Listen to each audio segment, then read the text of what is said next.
Hey guys, Andrews here doing another toy review. Now this time I'm doing a bit of a retro toy review, and this is for two of the vintage G.I. Joe figures. Now I used to have the card back for the the Bio Viper, but I have no idea where it is. So here the two figures in question are the 1990s Bio Viper on the right here and the Monstro Viper.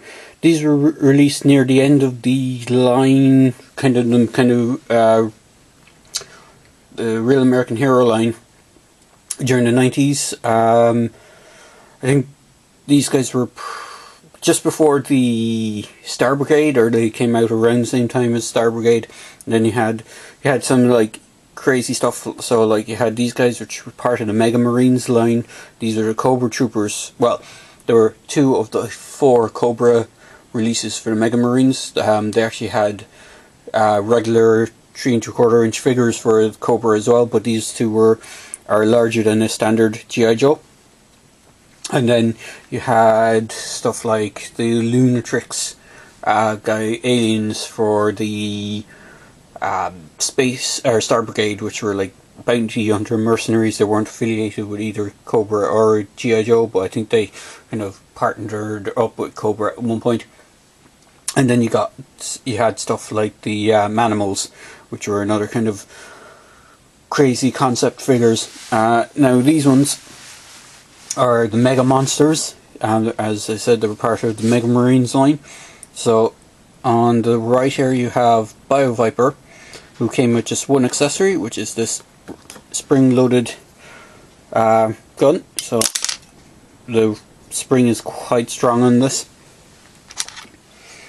and I'll just bring it up close. Now, just to say, to forgive my quality on the camera, unfortunately I have to go back to one of my previous cameras, which doesn't really do HD quality stuff.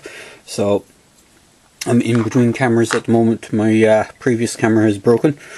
So here's the Bio Viper himself. So he's essentially a 5-point of articulated figure. He doesn't have all the same joints that a regular G.I. Joe had. So you have a forward and back swivel on the arms. He can do 360.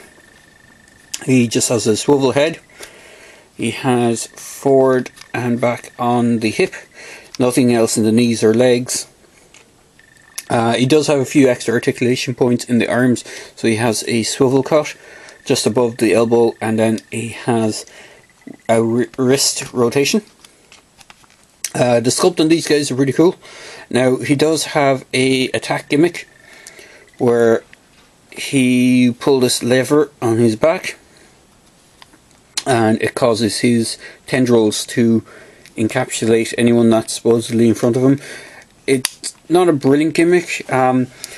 It's done with these kind of strings going all the way through the tentacles. It is a common breaking point for this figure as well, because this is a very rubbery, lightweight plastic, so sometimes if you see them on the secondary market, they tend to be broken. One other interesting thing about the tendrils, which is kind of cool, is the tips of them do rotate a slight bit.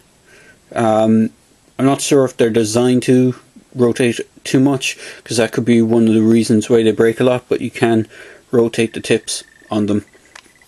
And as I said, they do a kind of a grasping thing. Unfortunately, none of the Joe figures are really big enough for it to do the grasping thing convincingly. You could put figures like the green shirt here that I have just for scale. I'll show them next to the figures once I get through the Monstro Viper. So on to the other figure, which is this guy, the Monstro Viper. Again, I kind of like these guys.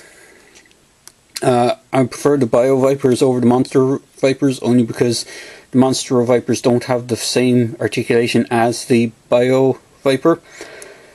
The Monstro Vipers do have a rotation in the neck. It does have the same rotation in the hips. They're not dual. They are individual. They're not on the same rotation. On the right hand, he does have a full swing. He has the same kind of elbow swivel, and same rotation in the hand. But for the right hand, it does have a gimmick where it does a kind of throwing gimmick, and this is because it originally came with a pot of Play-Doh, and what you would do is you pull the Play-Doh push the Play-Doh into this section here in his stomach that opens up. When you press it together, it would make a mold of what was called a gut bomb. So when you pulled it out, he'd have a gut bomb that he'd put into his hand, and it would launch the gut bomb. It's an okay gimmick. It's not as good as the it's not as interesting as the Bio Viper. I prefer the Bio Viper overall, but this guy did come with 2 accessories, whereas the Bio Viper only came with 1. And the 2 accessories he came with is this laser rifle, which is a quite nice sculpt, and then he came with this spiked mace on a chain, or a spiked ball on a chain.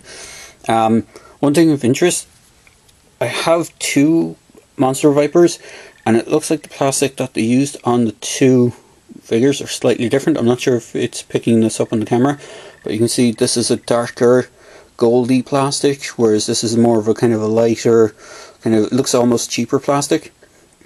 I'm not sure if it's because of different runs or different areas that these guys were released.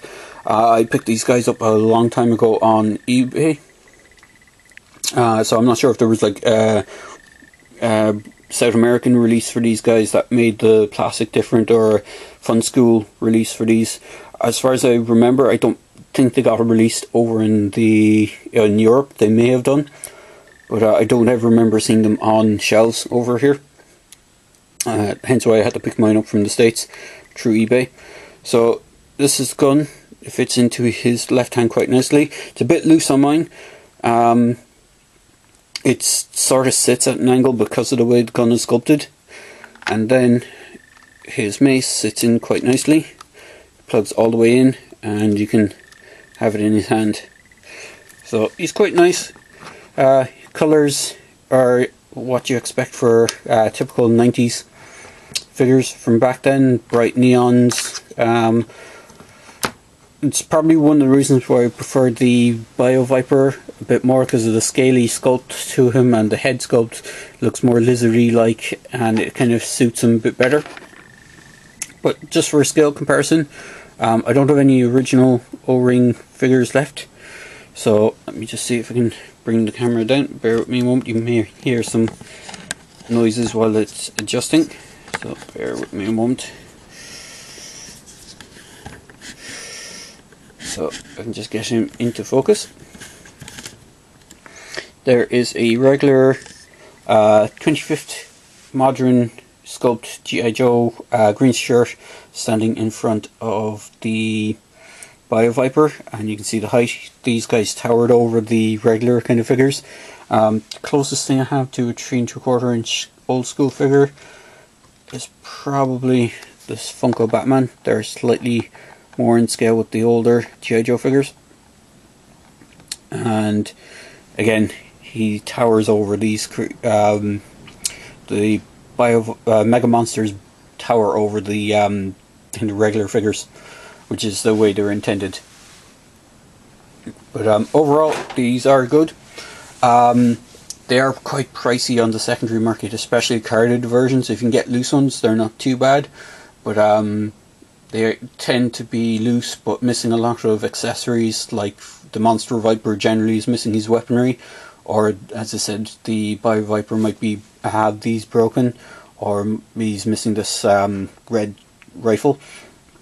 I do have 2 Bio Vipers and 2 Monstro Vipers, and as far as I know, I only have 1 rifle between the 2 Bio Vipers, so they do tend to be missing those kind of accessories.